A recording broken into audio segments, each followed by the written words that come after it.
this, and I'll go ahead and record, and then we'll keep going. Okay, here we are. Okay, so the home readings, the best way to figure out if you have high blood pressure or not is multiple readings and then averaged over a period of time. If the average systolic is above 130 and the average diastolic is above 80, again, that classifies someone as having high blood pressure. So that's the definition. That's what defines. The reason I spend some time on this is that quite often, different physicians have different thresholds in telling you, I'm concerned about this or I'm not concerned about this. Many people can have have readings consistently above 130, in the high 130s, early 140s, or diastolic that teeters right around 90, and nothing gets done. It just kind of moves along. Let's see what happens the next time and the next time and the next time. And before you know, months go by and appropriate treatment is not started. The reason that's so important is what I have on this slide, which is people often ask, I have no symptoms. Well, most of the time there are no symptoms. So the second half of this slide, I practically lifted off of a very credible literature source. And it says, looking for a list of symptoms, question mark. If you're looking for a list of symptoms and signs, you won't find them here. So I believe this is from the Mayo Clinic, and they specifically make a comment about that to raise awareness, to say, don't depend on symptoms to treat high blood pressure. Quite often when you have symptoms, it's too late. The myth is people with high blood pressure will experience symptoms like nervousness, sweating, difficulty sleeping, or facial flushing. The truth is high blood pressure is a largely symptomless silent killer. If you ignore your blood pressure because you think a certain sign will develop, you're taking a dangerous chance in your life. And these are not my words. These are quoted straight from a literature source. So I think that's a very important take-home point. So what kind of damage can high blood pressure do? It can cause damage to a whole variety of body systems, which is the intent of this slide. Over a long period of time, it causes heart failure and can cause heart attacks. It's a predisposing factor for heart attacks. High blood pressure over a period of time can cause vision loss. Stroke is the big one, as in persistently high blood pressures causing a stroke. And this is perhaps the most I would say debilitating in many ways, because if you think about it, there are some people who believe, I've had patients tell me, I'd rather die than have a stroke and become dependent for my family, right? So stroke probability is among all of these is a significant part of the disease burden from hypertension or high blood pressure. And then of course, it causes chronic kidney disease, sexual dysfunction. Not only does it cause sexual dysfunction on its own, but it also causes sexual dysfunction based on the medications that are often used to treat high blood pressure. So what are my risks? As in, what kind of risk factors are there to develop high blood pressure? And I look at these in two ways. Those that I don't have much control on, called non-modifiable risk factors, and those that I do have control, meaning I can change them, right? So those that I don't have control on are, as you grow older, the probability of high blood pressure increases. Age, if you have a family history of high blood pressure, that predisposes you to high blood pressure yourself. That itself is important. Race, African Americans not only have a higher incidence of high blood pressure, but they also have more target organ damage, more likely of kidney disease and other accompaniments. And then of course, chronic kidney disease itself predisposes to high blood pressure. And then among the things that you can actually change, which is why this list is so important, I won't go through all of these, but sedentary lifestyle, not exercising regularly, being overweight, excess of alcohol, stress, smoking, diabetes, and high cholesterol. I didn't spend too much time on high sodium diet, and that's what we will focus on in the next few slides. But that's an important one to note, that a high sodium diet can cause high blood pressure over an extended period of time. But any of these are risk factors, and the more you can work on eliminating any and all of these. Thankfully, the incidence of smoking compared to other communities is pretty low in the in Asian Indian communities, but nevertheless, excess alcohol is quite common. as is diabetes, extraordinarily common. So therefore, diabetes in and of itself predisposes to hypertension because both come from the same family of risk factors, if you will. So I think that's an important piece. So what can I do? That's the important piece. One is you've got to monitor the blood pressure, changing lifestyle to reduce risk, and finally medications when my doctor advises, right? So how do you monitor the blood pressure? So we'll kind of go through this in a little more detail. So frequently, when you go to the doctor's office and a blood pressure reading is taken and you're told, well, you might have high blood pressure, one of the first things you'll be told is to check your blood pressure at home to see how it is at home, particularly if it's borderline, right? If let's say you're right around 125, 130, 135 systolic, or you are 85 to 90 to 95 diastolic, you'll often be told, go home and regularly check your blood pressure and send me your report back, send me your readings back, right?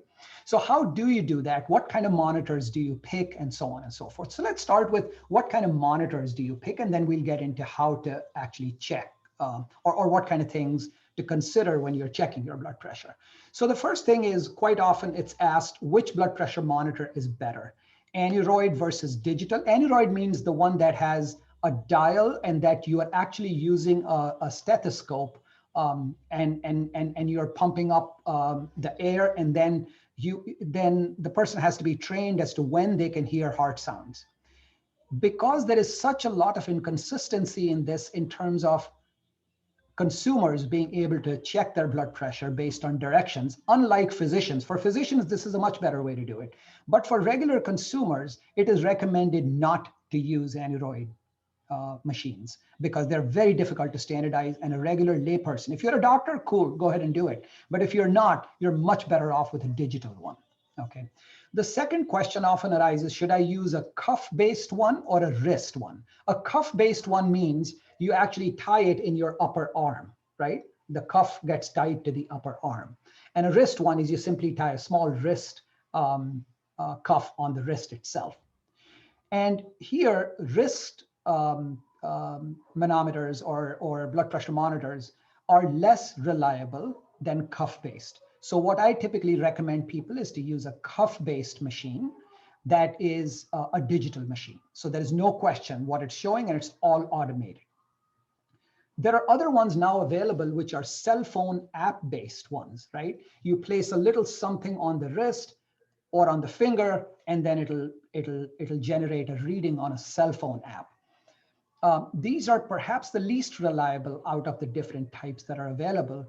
And I personally don't recommend them unless you already know that your app-based readings are almost identical within a few points of either a cuff-based reading, right?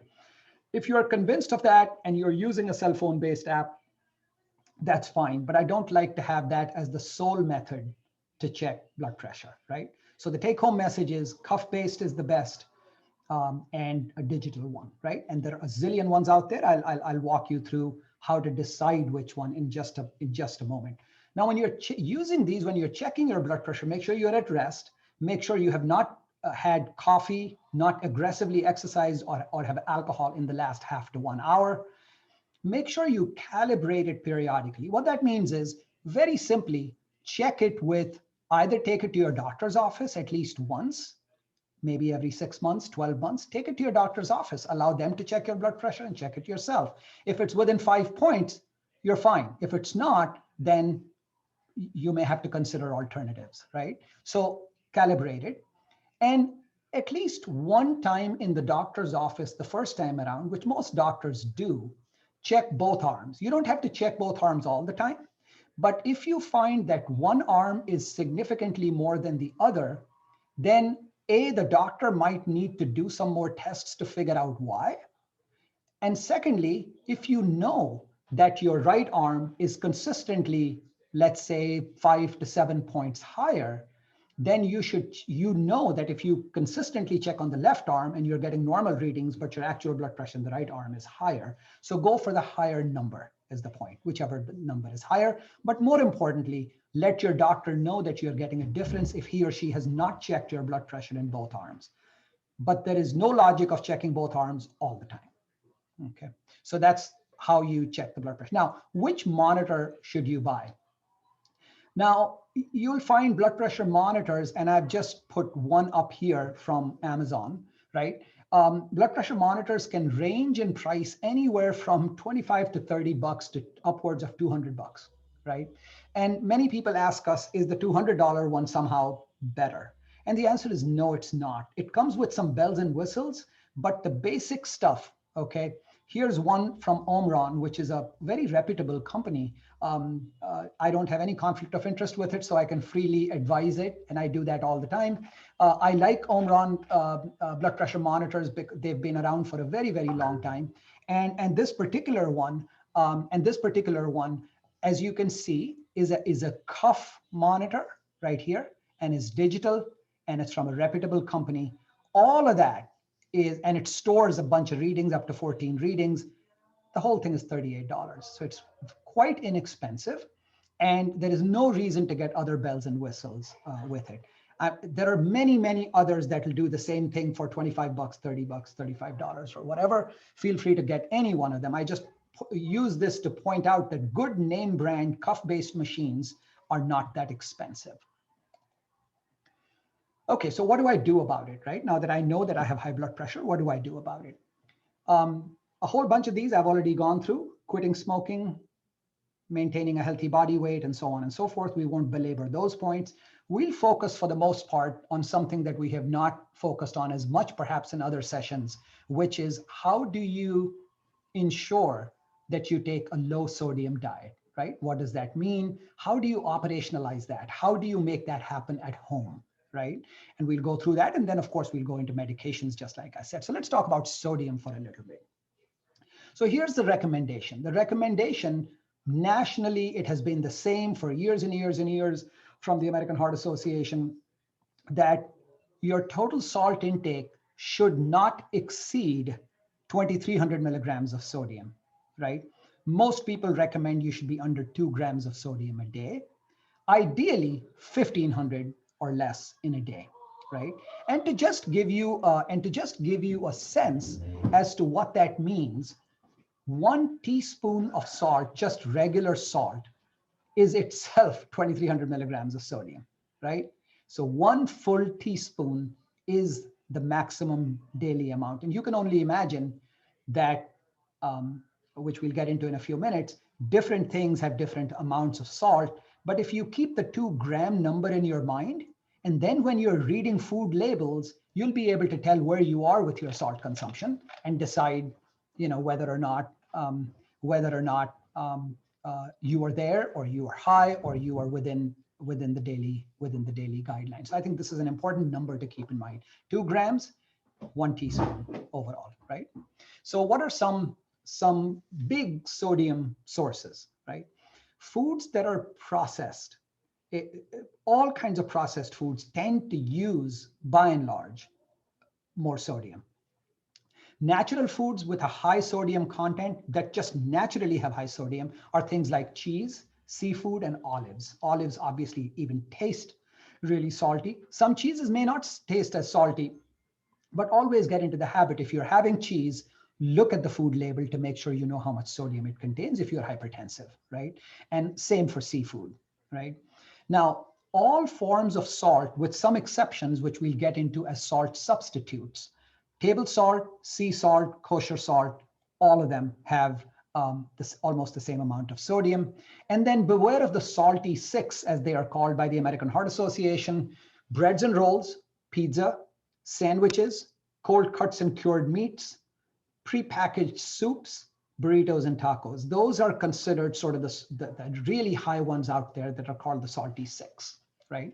So limiting those is generally a good idea. And the way I tell people is that it's not necessary to go overboard with all of this. You can't completely avoid things. The important point is, if your blood pressure is very well controlled with modest medications or no medications, you can be a little more liberal. On the other hand, if you're trying to figure out, I'm doing everything right, I'm taking my medications correctly, then you have to go back and dig and figure out, what are you doing with your sodium, right?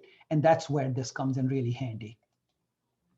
Among Indian diets, obviously the big culprits, in addition to other things, are pickles and snacks, right? Packaged snacks. So these two on the top are really big ones. Some salt-rich foods, fruits are listed here, and vegetables are listed here. These just happen to have more sodium in them compared to those that are not on the list here. This does not mean you need to avoid these altogether. It simply means to be careful if you are hypertensive, to think about these as you are monitoring your salt intake, right? Now, so let's focus a little bit on how to read. And Dr. Wagle, the last time when she spoke about diet, she went a lot into this, but so I'll use that same background or context to remind you of how to look at the food label from a sodium perspective, right? So here's an example. This is a dal moat from Haldiram. You look here, you obviously, the first thing you look at is what is the serving size? So 1 cup, not a whole lot, just about this much, right? And this particular one, just to give you an idea, has 11 servings. So 1/11 of this, right, has this amount, whatever is listed on the food label. So 1/11 of this has 180 calories and has 410 milligrams of sodium. So you just buzzed away about 1/5 of your daily allowance of sodium by having 1 cup of this dal moat, just to give you an idea. That's how you look at a food label as it relates to sodium, right? So just keep that in mind. Whatever you have, get into the habit of turning around. In the United States, you're obligated to have, this information on food labels. I have seen, as I was even researching for this talk, I have seen that some products that have directly come from India, okay, manufactured in India, occasionally will not have all the details. So be a little leery of those. This is, again, things like Doritos, Cheetos, and Mexican kind of stuff, and chips will again give you an idea. So this is a group of 4 types of chips that comes out of Sam's Club quite frequently. I'm sure you've seen many of us pick these up. So Fritos, for example, has only 170 milligram in about 32 chips. This one here is 115, 250, 210, gives you an idea. So the Cheetos have about 250 in one serving size. So again, I'm just kind of giving you a flavor of this. This chunky salsa, right? This medium spice chunky salsa, if you look right off the bat, 2 tablespoons of the salsa has 250 milligrams of sodium, right? So you're gauging this against a total of about 2 grams in the course of a day. So nothing wrong in consuming it once in a while, but if you're hypertensive, get into the habit of looking at the food labels and figuring out where to go with that. Gujarati snacks are notorious, as are pickles. So here's the mango pickle. Where's the serving size? There it is. 1 tablespoon of this pickle has 600 milligrams of sodium, right? So right off the bat, you've buzzed off 25% of your daily allowance of sodium with 1 tablespoon of mango pickle from Patak. Similarly, this snack here, Hot Save, this has 617 servings.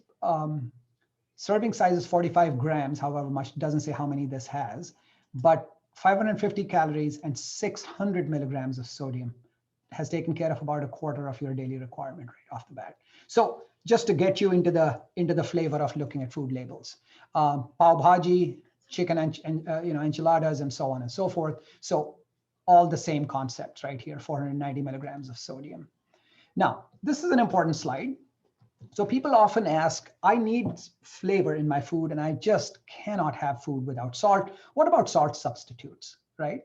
So I picked up most of the common salt substitutes, substitute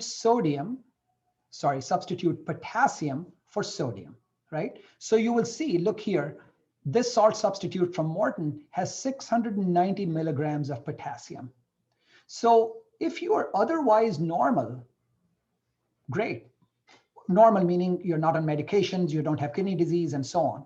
But potassium can be a risk factor for your potassium going high in your bloodstream, particularly if you have kidney disease, which people with hypertension frequently have.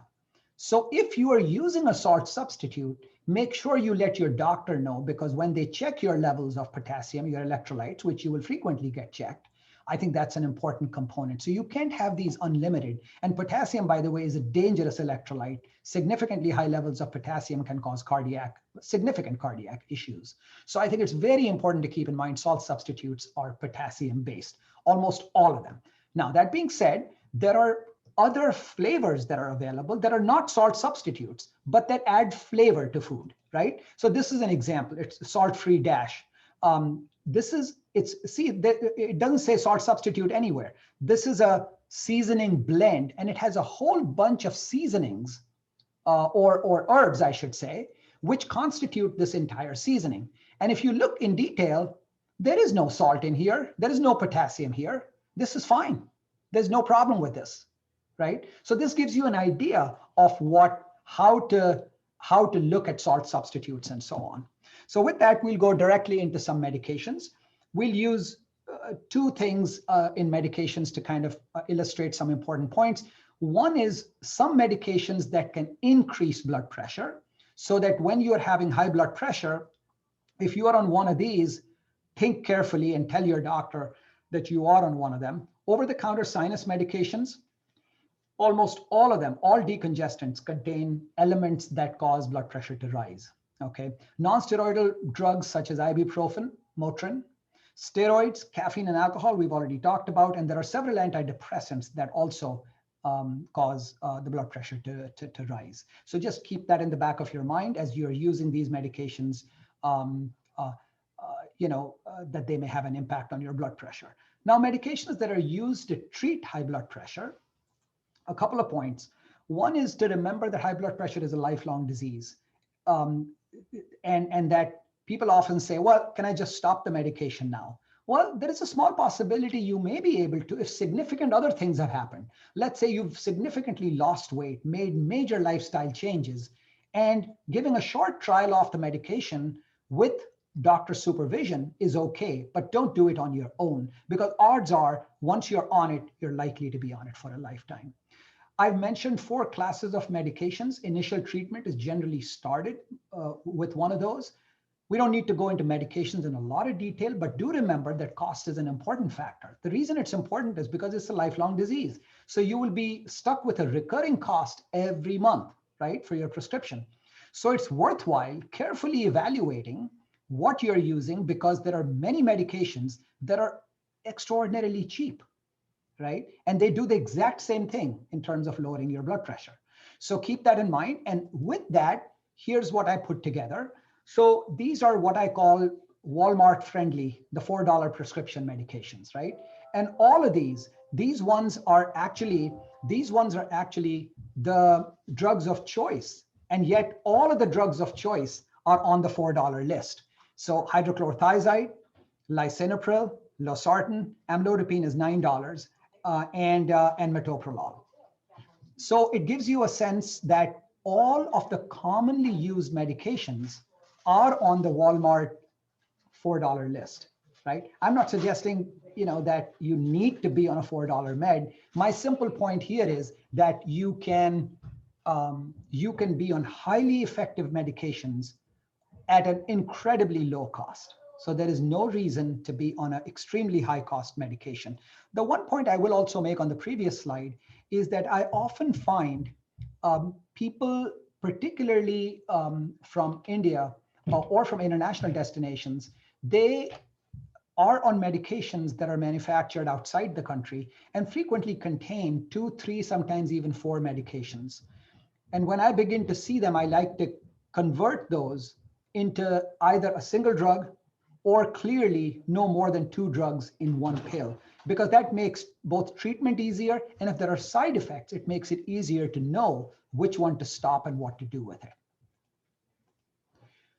Okay, so now we'll go for the next 15 minutes or so into cholesterol after having talked about blood pressure.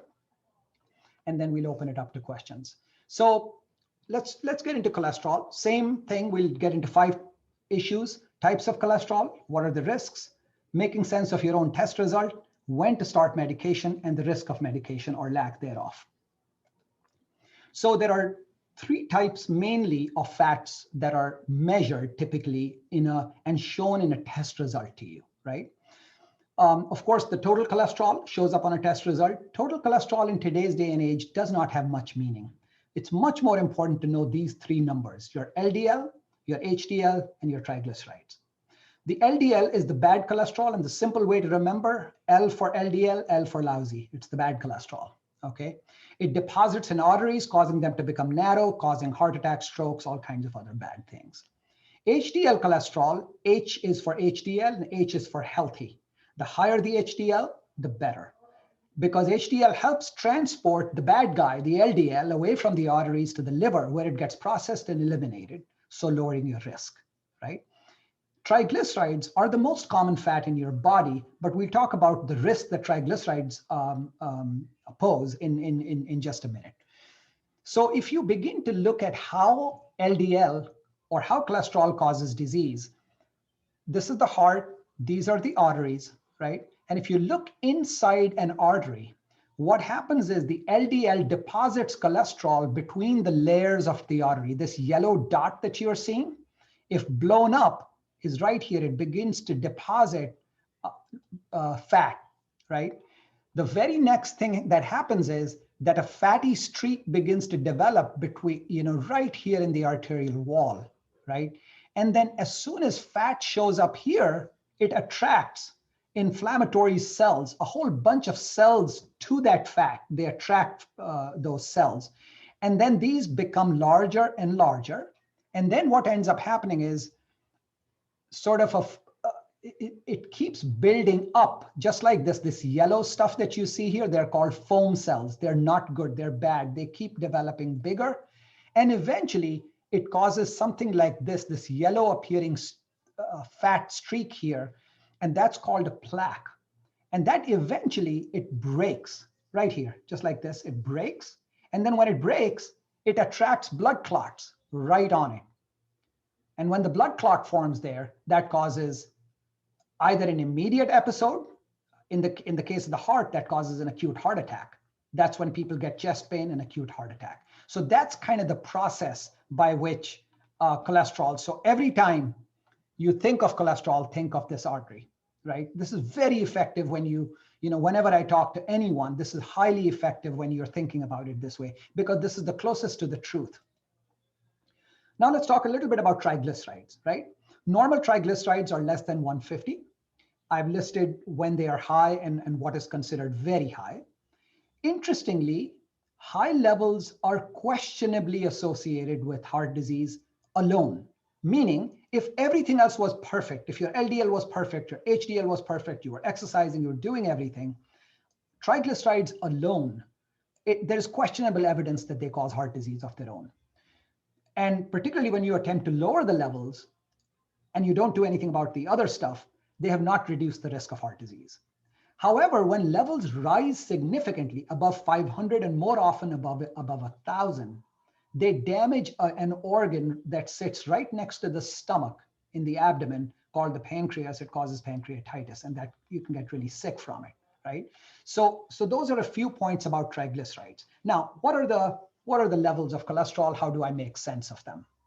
So while I show normal levels, total cholesterol less than 200, LDL less than 130, HDL 50 or higher for women and 40 and higher for men, you will soon see in the next couple of slides that really this here really depends who you are, what kind of risks you have. That's what determines what we consider abnormal cholesterol or abnormal LDL, and what constitutes that to be high enough to need treatment, right? So, and that's what we'll get into. But for right now, just remember, LDL less than 130 is an important piece. And if you are a male, if your HDL is less than 40, that confers an independent risk of heart disease. Now let's get into a little more detail when to start medications. right? That's why it's so important to know what your LDL is and what your HDL is, particularly your LDL. So if there is a single number you have to focus on, that's the LDL, right? So so when to start medication, that's a question critically determined by if you have a known heart disease or you do not have heart disease, right? If you have known heart disease and your LDL cholesterol, I'm sorry that didn't show up here, your LDL cholesterol is above 100, right? If you remember, we said up to 130 was okay. But now I'm saying if you're above 100, it needs treated if you have heart disease, right? If you don't have heart disease, which should be many of us, if you don't have heart disease, what do? Right? Is there a magic number? So if you don't have heart disease, the best thing to do then, the next step is to calculate your 10-year risk of heart disease, the predictive value. What are your odds over the next 10 years to develop heart disease? And this is done by, we've previously mentioned this in at least 2 other talks. It's if you go to cvriskcalculator.com, you just punch in your numbers, age, gender, total cholesterol, HDLs, blood pressure. Are you being treated? Do you have diabetes? Are you a smoker? It'll spit out. I did this for myself yesterday. It spit out a number, a risk for me of 6.4%, right? Now, very interestingly, when this instrument was developed years ago, actually 2013 was when this was published in its formal way, but it was being used well prior to that. Interestingly, there were few to no Asian Indians in this cohort, right? So effectively, since that time, studies done actually from Dr. Alka Kanaya's group and others who've spoken to you before, studies done from their group and others, the MESA study that she refers to, actually demonstrated that this risk calculator underestimates the risk of heart disease in Asian Indians, right? And when you look at the different types of calculators, there are many that are available. And if you look on the right-hand side, validation in South Asians, none of them except these 2 have been validated in South Asians. And even these have only been validated in the United Kingdom, right? So that's the closest you'll get. So what we recommend typically, and what Dr. Kanai and others recommend, is that to use the QRISK-2, this one here, for Asian Indian populations. And I think I've given you links to be able to do that. If not, I will be posting this on our website, but here it is, right? So I did the exact same thing for myself, right? So my risk based on the regular calculator was 6.4. And when I did it based on the Q risk, my risk was 14.2. So the point being that there are very specific things that you would enter here and it will give you a risk score. And this is much better validated. So similarly, I also made a notation about other, I believe there were a couple of Spanish-speaking folks in the audience today who were to join us.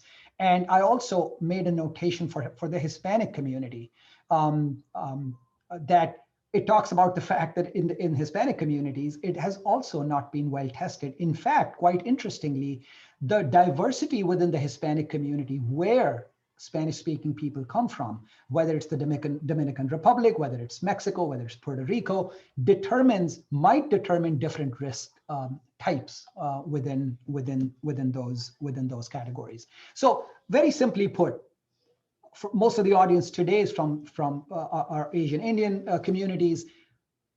Don't depend on the regular risk scoring index. Look at the QRISK too. And then if your risk above 10%, and if your LDL cholesterol is over 100, you need to be on medications. High triglycerides, we've talked about this. What do you do about it, right? Diet, strongly determined by diet. But the important piece is, if you just forget about triglycerides, as long as they are not remarkably high, For a minute, if you just forget about them and aggressively treat the LDL and other risk factors, that is the first thing that needs to be done. And almost every expert recommends that before aggressively going for triglycerides, right? If it stays high after full treatment, then maybe medications can slowly be added. Medications such as Lopid, which fall in the category of fibrates, can be added. And then if it's a persistent elevation that's very high, then obviously medications may need to be added to prevent pancreatitis, not so much the heart. So what do I do with a high cholesterol? We've talked about exercise, which will increase your HDL a little bit, might lower your LDL a little bit too, not a whole lot though. However, the single biggest determinant among what we know is still going to be diet. But if your LDL cholesterol is significantly elevated, diet will only cause a modest reduction in it, right? It's not going to cause a massive reduction in the LDL. What will cause a massive reduction in LDL is medications. Let's face it, that's ultimately the best way to lower the LDL is medications. And the advantages of lowering the LDL are remarkable in prevention of cardiac disease, and we'll get more into that. All that being said, it's important to be able to focus on diet to the extent that you can and do the very best you can so that you can lower the dose of the statin that you might need, because statin side effects can be dose dependent. So the lowest dose of statin that you can get away with is better. So on the diet, now let's talk about, just like we did for sodium, a few points about diet and fat. Total fat should be less than, I think Dr. Wagley talked about it the last time, less than 35% of daily calories. So maximum fat calories for it, let's say if you're doing a 2000 calorie diet, which is a little on the generous side, the highest amount of fat calories or fat that you can have in the course of a day in a 2000 calorie diet will be 70 grams, right? Because 1 gram of fat gives you 9 calories, right? So you just do the math, 70 grams is the max fat that you can have. That's the total fat. Equally important is what type of fat are you doing within the total fat? Good fats, we've talked about this at the diet lecture, are polyunsaturated. Really bad ones are trans fat and saturated. So what does this mean in plain English and in day-to-day life? Trans fat, just a quick reminder to people, although we've talked extensively about this before, stick margarine, commercially baked cakes, cookies, pies, frozen pizza, fried foods, particularly fast food type fried French fries, donuts, fried chicken, non-dairy coffee creamer. Now remember, for quite a while, because of public health campaigns and so on, many stick margarine companies have eliminated trans fat from them. Okay, so just look at the food label. It would say trans fat 0, or it'll say trans fat, whatever it is. This again just goes into the different sources of saturated fat, and this entire presentation will be made available, including the recording, like always. So you don't have to make any notes. Important is monounsaturated and polyunsaturated fatty acids are found typically in oils such as vegetable oils. We've talked about this numerous times, things like canola oil, soybean, and so on and so forth. While saturated fats, dairy food, red meat, big sources of saturated fat, and some plant oils, including coconut and palm oil. Okay, so keep this in mind, right? So those are the 3 big ones that I want to draw your attention to. We won't get too much into this because we've talked about diets extensively. This is a classic example, again, focusing you on the food label. This comes up all the time in questions about ghee, right? And I just put one ghee brand right here. 1 tablespoon of this alone has, right here, the total fat is already 14 grams right here. And saturated is the vast majority of it is saturated fat, 45% of it is saturated, right? So it just gives you an idea how quickly you can get high on the saturated fat with these. On the last part, I'll talk about statins, the medications used to treat cholesterol. They're highly effective in lowering heart disease risk, and their benefits clearly outweigh the risks, right? When you begin to look at risks, the few that are there are almost completely reversible when you stop the medication. Okay, so there are these numerous things floating around on the internet over decades now, talking about how drug companies are profiting, how statins are terrible, and so on. I am a strong believer that the number of lives statins have saved is phenomenal across the world, and the number of people who've been impacted negatively from statins is barely any. Okay, so very clearly, now one thing is, I draw your attention to something called the nocebo effect. You've all heard of placebo. A nocebo effect is particularly prominent with statins. What that means is a harmless thing that causes you harm because you believe it to be harmful. By that, I mean, if you start with the notion that a statin will hurt me, you're more likely to get a side effect of statin. That's called the nocebo effect. Extraordinarily common with statins because many people start with the notion that, oh, it causes liver damage, it causes this, that, and the other. And the fact is that if you are in that category where you start off with that mindset, you're more likely to have side effects of statins, very well described in well-done scientific studies. Last point, HDL. A low number is an independent risk for heart disease. Exercise increases it a bit, but the best approach to a low HDL is simply focusing on LDL. If you treat HDL really aggressively and target other risks, you can practically ignore the HDL because you can't do too much about it independently anyway. So this is the last slide, and then we'll open it up for questions. I leave you with these take-home messages. The ideal blood pressure, 120/80. Maximum daily amount of salt, 2,300 milligrams of salt. HDL is the bad guy, LDL is the good guy, L for lousy, H for healthy. If your risk, the 10-year risk of cardiovascular disease is more than 10% calculated by Q risk, and your LDL is above 100, strongly consider starting statins. Maximum fat calories in a day are 70. This is calculated by 1 gram of fat equals 9 calories. And if you go by a 2,000 calorie diet, you're talking 70 maximum.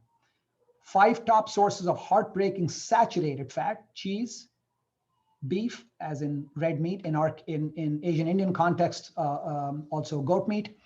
Other fats and oils that we've already talked about, ghee in particular, milk, whole milk, go down to 2% or skim milk. And finally, things like sausages, lunch meats, and so on and so forth.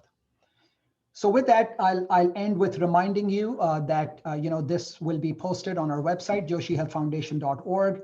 Please help spread the word. If anyone needs help, including counseling help for diet, exercise, medications, review of medications, do reach out. We're happy to help. We're making ourselves available to you, and I hope you take advantage of that. So with that, I'll open it up. You have on the chat line. Happy to answer questions just type them on the chat line, and I'll be happy to take a stab at answering them. First question there. I think a good substitute who are having potassium. Yeah, so someone made actually Baswa made a comment that salt substitutes in people who are low in potassium. Absolutely. As long as you know they have potassium, nothing wrong with it. In moderation, and as long as you keep an eye on the potassium level through your doctor, I think that's all good.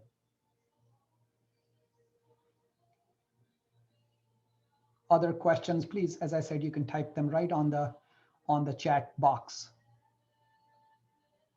Can we eat Himalayan salt, same salt? Yeah, it's the exact same salt. So different types of salt, whether they are, their physical structure may appear different. So they may be in a solid form, they may be in a nicely ground form. They're still all salt, right? They all have sodium, and they all have about equivalent amounts of sodium. Unless it's a salt substitute, then it has potassium. Yogurt made with whole milk, also high in fat. Absolutely. Anything that has whole milk will be higher in fat compared to those that don't. Remember always, whole milk compared to skim milk or 2% milk, they all have equivalent amounts of calcium, but higher amounts of fat as the percentage goes up. There's another question above that. Okay. Okay. How about someone who has high cholesterol and normal blood pressure. Absolutely. So they're independent risk factors, right? So a high cholesterol is an independent risk factor compared to a high blood pressure, right? So they do need to be independently treated. So if you have high cholesterol, that'll have the same implications. The only thing that'll happen is when you say high cholesterol, let's say your LDL is 130. Based on the high blood pressure, if you plug that number into your Q-risk calculator, your risk of cardiac disease over the next 10 years is going to show up higher than 10%. So you are likely to be qualifying for statins at 130 if you have high blood pressure compared to if you don't.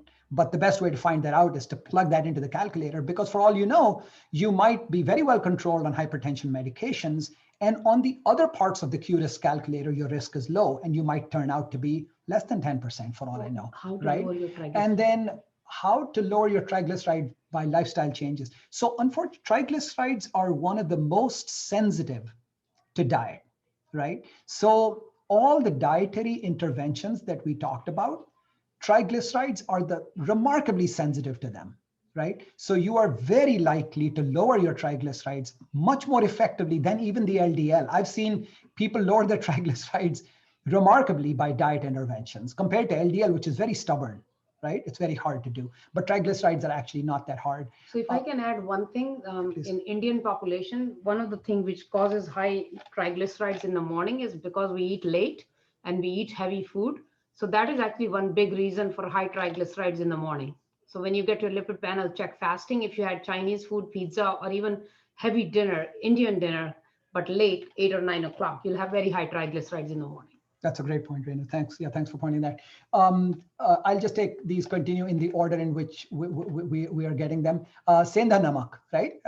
And I think that's a particularly good question, because particularly during fasting times, and sendha namak is commonly used. Sodium content pretty similar. Everything that tastes like salt is salt, right? Regardless of the source that it comes from, with the exception of salt substitutes like we talked about, right? Everything else will have salt in them. What about high blood pressure and low cholesterol? Again, independent. They're both independent of each other. So if you have high blood pressure, that'll need to be treated independently based on the criteria. Above 130 over 80 on the average, it'll need to be treated. Now, that being said, high blood pressure is one risk factor among many for cardiac disease, strokes, and so on and so forth. If you have both high blood pressure and high cholesterol, that will contribute to your risks of heart disease and stroke, but your treatment guidelines are likely to be similar. A question around a little more specifics. Cholesterol is around 145. I take 5 milligrams of Lipitor. It is the same way since the last few years. Should I stop Lipitor or take on I wish I knew, MG, you might want to plug that in. Now, with very interestingly,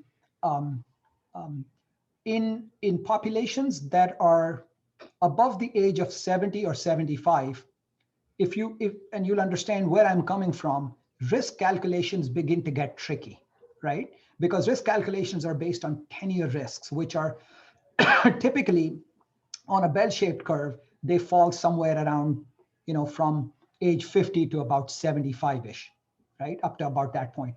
Beyond that point, it is harder only because there are less populations that have been studied in that age group. That's all. So what I generally recommend is that populations that are above the age of 80, 75 or 80, who have not had significant outcome problems, meaning heart attack, strokes, or whatever, right, can begin to back off a little bit and not be as aggressive in treatment of cholesterol. So if I knew your LDL, no, that's just cholesterol. So if that LDL is 145 and you take 5 milligrams of Lipitor, I just let it be. I just let it slide at 5 milligrams. I wouldn't go down. I'd let it slide. And if you're tolerating Lipitor, it's remarkably safe otherwise. So I would continue it. I would not back off on it because you're on such a small dose. If you said I'm on 80 milligrams of Lipitor or 40, I'd say cut back a little. But if that's such a small dose, you're unlikely, you'll just cruise through it with no problems. So a quick comment, taking BP medicine, losartan and hydrochlorothiazide, my BP readings are 130/87 most of the times. That's not acceptable blood pressure based on today's guidelines. You need to be 80 or less, ideally. And so a little tweak in the medication will get you there, as long as you don't have other side effects, lightheadedness, dizziness, other problems, and you don't develop lower blood pressure. You might tweak it just a tad to get it a little lower. So I wouldn't quite call this normal. It needs a little more lowering, but on the risk spectrum, you're doing pretty well. I thought cholesterol and BP go hand in hand. They can, but not always. The two types of lowering BP medication work for a while. Two types of lowering BP medication work for a while, but later on become critical as blood pressure goes too low. If there's a lifestyle change. Why two types of blood pressure lowering medications work for a while, but later on become critical as, okay, so I'm assuming you're saying that the blood pressure often goes low on them, on blood pressure pills. The answer is it's just a matter of titrating, and you have to play with them a little bit with the doctor's advice. You just need to play with them to get them to where you need to have them.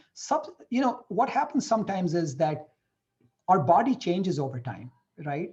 We sometimes lose some weight. We sometimes go through other diet changes. We do other things that are different.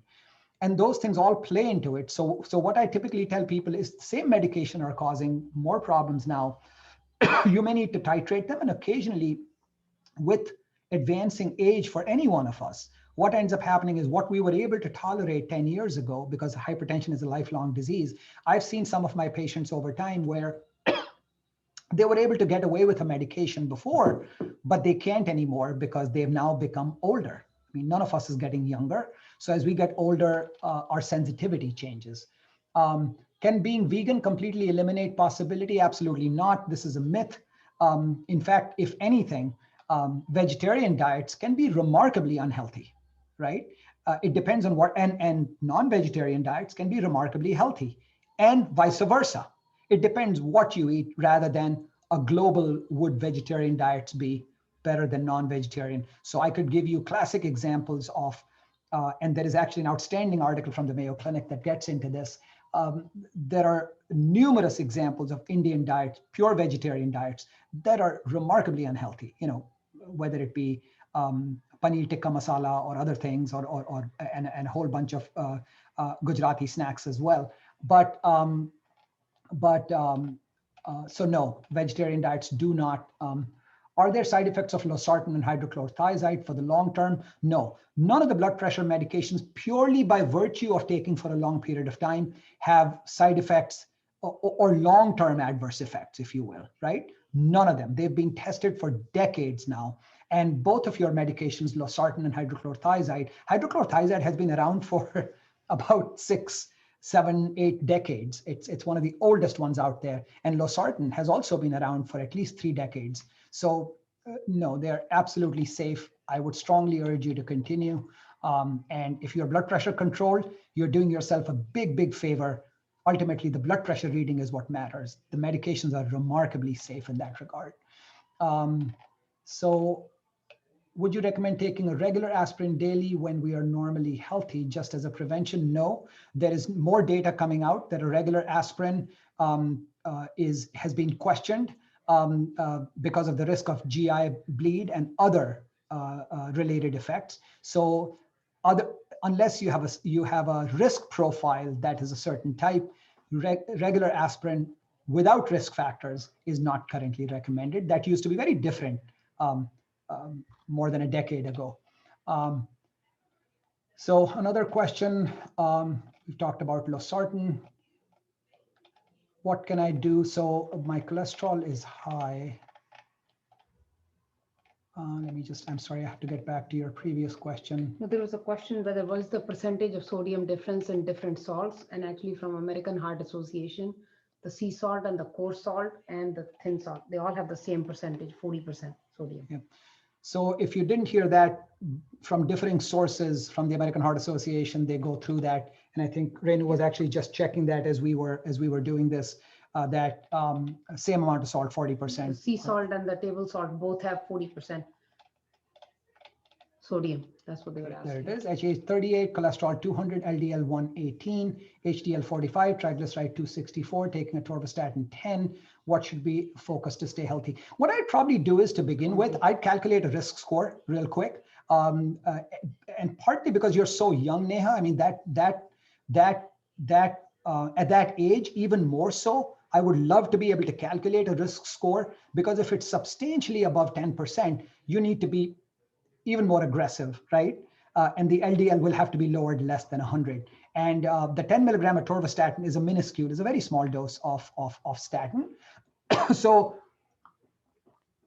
other than atorvastatin, the fact is, if you're watching your diet in a common sense way, there reaches a point with diet where you really can't. I mean, you can't stop living. You've got to be able to, eat what you need to eat. So other than common sense, prudent diet suggestions, I always tell people to not worry so much at that point. You're much better off cranking up the dose of atorvastatin a little bit and getting the LDL down to less than 100 if your risk score is above 10% at 10 years, right? So I would strongly suggest, particularly for someone like you who's young, to be able to go to the QRISK calculator, do that. And if you're more than 10%, I'd crank up the dose of atorvastatin to 20 milligrams to see if you can get the LDL really down to, in fact, there is some data, and Renu actually is a big proponent of that. There is some data, particularly in diabetics in her field, where the lower you reduce the LDL, the better. I mean, some people are saying, get it down to 60, 55, right? Get it really in low. fact, in diabetics, they don't even ask you to check cholesterol anymore. Everybody above 40 with diabetes should be on a statin.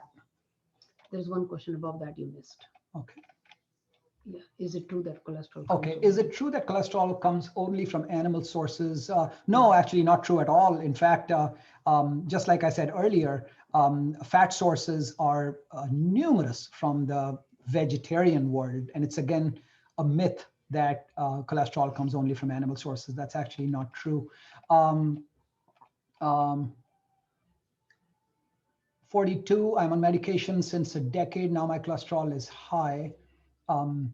Cause a slight increase in blood pressure, as these days average readings are. I would treat them independently, quite honestly. Both cholesterol and high blood pressure, while we lump them together in many ways, they're independent risk factors. So you need to treat your blood pressure to levels that are less than 130/80, ideally 120/80 or lower. And then you need to treat the cholesterol independent of that, right? So both of those have independent risk factors. They frequently come together as a package, but they have to be unpackaged to be able to treat. So I wouldn't, I would treat them separately and fully, just like we talked about. With systolic of 140 all the time, with normal triglycerides and sugar, should we go on med or try with diet and exercise? The short answer is 140 is unacceptable. But what I would do is that give a finite, what most physicians will do is give a finite period of time. And I have no problem with that. 4 to 6 months, diet interventions, lifestyle modification, give it X amount of time. But after that, once that magic time is done, then don't fool around with it. Treat it, and you will reduce your long-term risk. You really will. In addition to diet, does our body also produce cholesterol? Absolutely. So if you look at the cycles in the way cholesterol and its byproducts, including fatty acids, are produced, there are within the body, yes, you would produce cholesterol, but levels other than familial genetically determined disorders that cause the way cholesterol processing occurs in our body is faulty. So our levels become sky high, really, really high, right? We didn't get into that today. Those are genetic disorders. Beyond that, our body normally, just like our normal kidneys, normal liver, normal whatever, it produces as well as eliminates cholesterol and other fats, by way of fatty acids and so on. And therefore, there is no problem. But if there is a genetic issue, some members in my family have that. When there's familial hypercholesterolemia, as it's called, it can get very, very high. And then that's a different problem. A question was, can we send the slides? Absolutely, both the slides in a downloadable form as in a PDF. Our intent with the foundation is to spread everything widely, right? We don't keep anything close to our vest. So it'll all be out there on our website. I'll put the slides in a PDF form as a downloadable link, MG Bhai, so you'll have that. In addition to the entire presentation that will be available that will be available to be able to be looked at later on if you wish.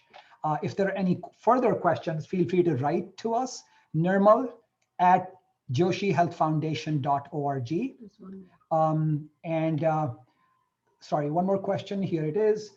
My wife is 40. She has BP normally 100/60. Is it of any concern? What is the lowest? No. If she has no symptoms, zero concern. My blood pressure is almost there, just normally, right? That's what I live with, 100 to 105 systolic and about 70 diastolic.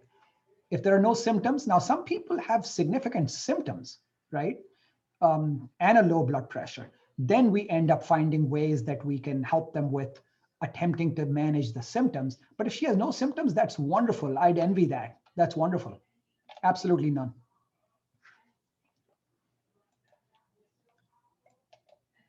That's great. It looks like whole milk mixed with water is fine for high blood pressure.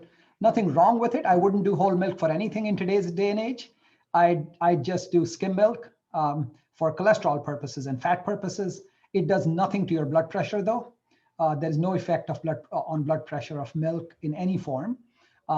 But I would eliminate whole milk from anything in today's day and age, other than maybe a spoon or two if you're doing it in your tea or something.